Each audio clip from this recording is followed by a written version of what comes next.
एक ही झटके में काठमांडू के मेयर से नेपाल के प्रधानमंत्री की कुर्सी तक पहुंचने वाले बालेन शाह ने अभी तक अपनी सरकार भी नहीं बनाई, लेकिन उससे पहले उनके काम करने का तरीका चर्चा में आ गया है। सियासी गलियारों में चर्चा है कि बालेन शाह की कार्यशैली में प्रधानमंत्री मोदी की झलक दिखती है, चाहे वो कड़े फैसले लेना हो या फिर सोशल मीडिया के जरिए जनता से सीधा संवाद। ज्यादा चर्चा उनके काम करने के अंदाज की हो रही है। ठीक प्रधानमंत्री नरेंद्र मोदी की तर्ज पर बालेन शाह ने सरकार बनाने से पहले ही 100 दिनों का मास्टर प्लान तैयार कर लिया है। एक कहावत है कि डूबते हुए देश को बचाने के लिए अकेले इंसान की क्रांति काम नहीं आती, बल्कि इसके लिए एक टीम की जरूरत होती है। और यही वजह है कि इस काम को सरअंजाम तक पहुंचाने के लिए अपने खास 5 चेहरों पर दांव भी खेला है। बालेन शाह की नई टीम में उन 5 दिग्गजों का नाम लगभग तय माना जा रहा है जो उनकी कोर टीम का हिस्सा होंगे।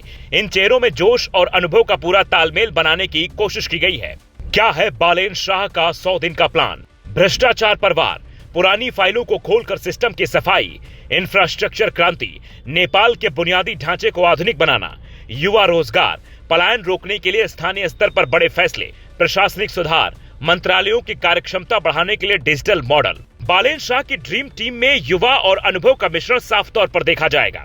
क्योंकि ये सत्ता उन्हें युवाओं के दम पर मिली है, तो कैबिनेट में युवा शक्ति को शामिल न करना सबसे बड़ी भूल मानी जाएगी। तो अब जरा नेपाल के उन 5 सूरमाओं के बारे में भी जान लीजिए जिनके हाथों में जेनजी ने अपना भविष्य सौंपा है। बालेन शाह के वो 5 सिपाही कौन?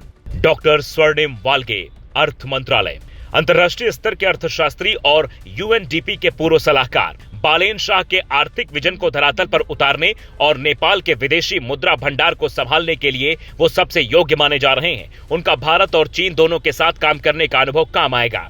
सुषमा श्रेष्ठ, शिक्षा या सूचना तकनीकी, मैनेजमेंट कंसल्टेंट और डेटा एनालिस्ट रह चुकी हैं। काठमांडू के मेयर चुनाव के दौरान बालेन की कोर टीम का हिस्सा रही सुमना को शिक्षा प्रणाली के आधुनिकीकरण और सरकारी सेवाओं के डिजिटलीकरण की जिम्मेदारी मिल सकती है।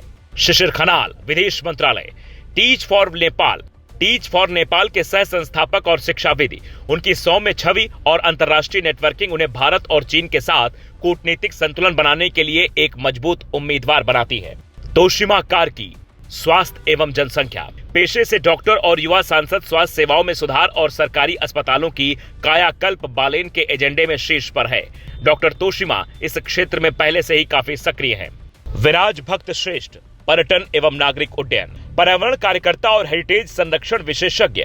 बालेन शाह नेपाल की संस्कृति विरासत को वैश्विक स्तर पर ले जाना चाहते हैं और विराज भक्त इस क्षेत्र में गहरी समझ रखते हैं। इन 5 मुख्य चेहरों पर नेपाली पीएम बालेन शाह बड़ा दांव खेल सकते हैं, क्योंकि वो खुद ही पहले ये ऐलान कर चुके हैं कि नाम के बजाय काम के हिसाब से लोगों को मौके मिलेंगे। क्योंकि ये सिर्फ एक सरकार नहीं, बल्कि नेपाल के अस्तित्व को बचाने की एक आखिरी कोशिश भी मानी जा रही है।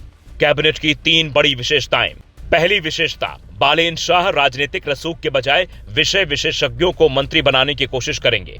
दूसरा, युवा शक्ति, औसत आयु 40 से 50 वर्ष के बीच रहने की संभावना है, जो नेपाल की राजनीति में एक बड़ा बदलाव होगा। तीसरा, मधेसी और पहाड़ी संतुलन। बालेन खुद मधेसी पृष्ठभूमि से आते हैं, इसलिए वे अपनी कैबिनेट में नेपाल की भौगोलिक और जातीय विविधता का खास ख्याल रखेंगे। बालेन शाह ने साफ कर दिया है कि उनकी सरकार भाई भतीजावाद पर नहीं, बल्कि मेरिट पर चलेगी। इसलिए कई चौंकाने वाले फैसले भी नेपाल की नई सरकार में देखे जा सकते हैं। Bureau report, global Bharat TV.